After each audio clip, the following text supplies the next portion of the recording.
sedikit menjelaskan tentang peran pemerintah terhadap wabah COVID-19 pada saat ini. Jubir atau juru bicara pemerintah untuk penanganan COVID-19, Ahmad Yuryanto mengatakan upaya mengatasi COVID-19 dilakukan dengan memutus rantai penularan, yaitu dengan menemukan orang-orang yang terinfeksi untuk diobati atau diisolasi. Yuryanto menghimbau orang-orang yang berasal atau pernah berpergian dari daerah epicenter COVID-19 untuk sadar diri, meskipun tidak ada gejala atau keluhan, dengan melakukan isolasi diri selama 14 hari, menggunakan masker, dan menjaga jarak. Menurut Yuryanto, semua orang berpotensi membawa virus corona penyebab COVID-19, meskipun tanpa gejala atau keluhan apapun. Karena itu, menggunakan masker dan menjaga jarak merupakan salah satu cara penting untuk mencegah penularan. Yuryanto mengatakan pemerintah sudah mengeluarkan kebijakan yang terarah untuk penanganan COVID-19. Salah satunya dengan menyiagakan pemerintah tingkat desa untuk menjadikan benteng pencegah penularan COVID-19 yang Yuryanto kembali mengatakan langkah-langkah yang bisa dilakukan untuk mencegah penularan COVID-19, yaitu dengan tetap tinggal di rumah karena kita tidak tahu ya siapa yang menjadi pembawa virus.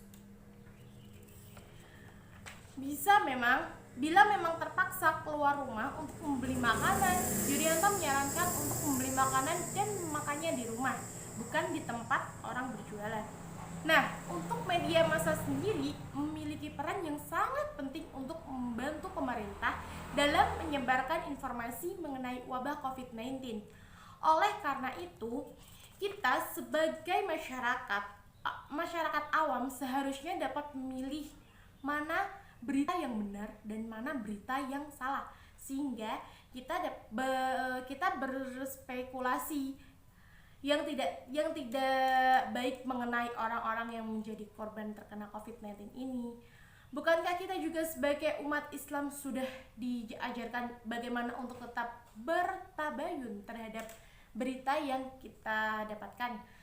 Hal ini dilakukan agar kita tidak mudah menyerap informasi yang tidak benar, baik untuk diri kita sendiri maupun membagikan informasi untuk orang lain.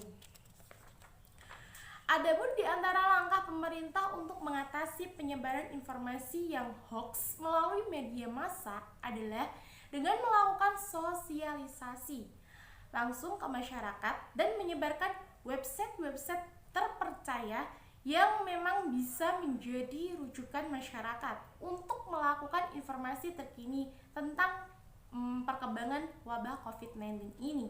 Di samping itu juga kontrol dan pengawasan terhadap situs ataupun website di dunia maya.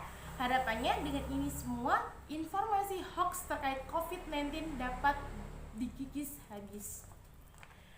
Nah, komunikasi bakal semakin efektif saat komunikator memperhatikan salah satu unsur etika, yakni kepedulian atau empati.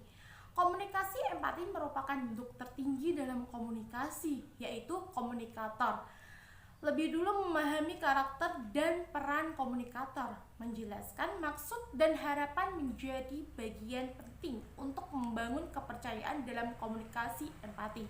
Komunikator harus menyatakan harapan serta eksplisit, memperlihatkan integritas pribadi, dan berkata jujur dalam kondisi apapun, sebab tidak ada kerjasama tanpa kepercayaan.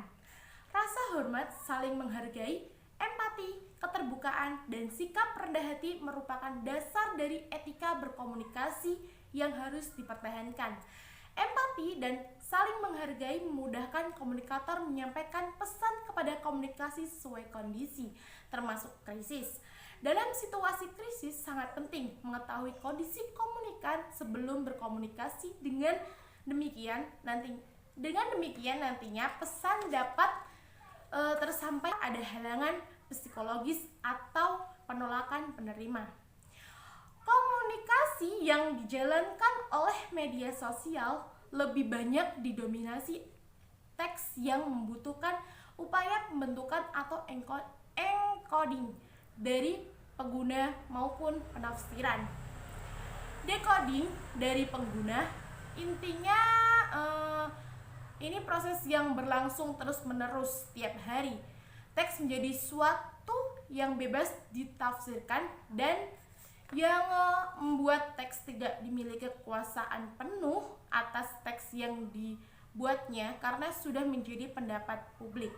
Karena itu, apabila banyak informasi bermutu dan bertanggung jawab yang beredar di media sosial akan membuat masyarakat semakin cerdas dalam berpikir dan bersikap. Itu pun sebaliknya. Tentunya ini menjadi pekerjaan rumah bersama yang harus diatasi, apalagi di saat musim pandemi saat ini.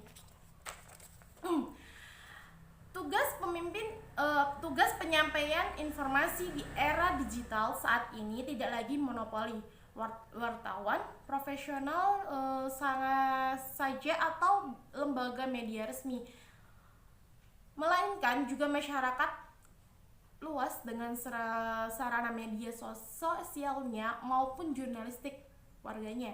Karena itu, mengonsumsi informasi di media sosial tidak hanya mengedepankan tingkat intelijensi atau pendidikan tinggi saja, namun juga harus diimbangi dengan pemahaman dan penerapan prinsip jurnalistik agar informasi yang disajikan lebih bermutu dan bertanggung jawab dan akurat.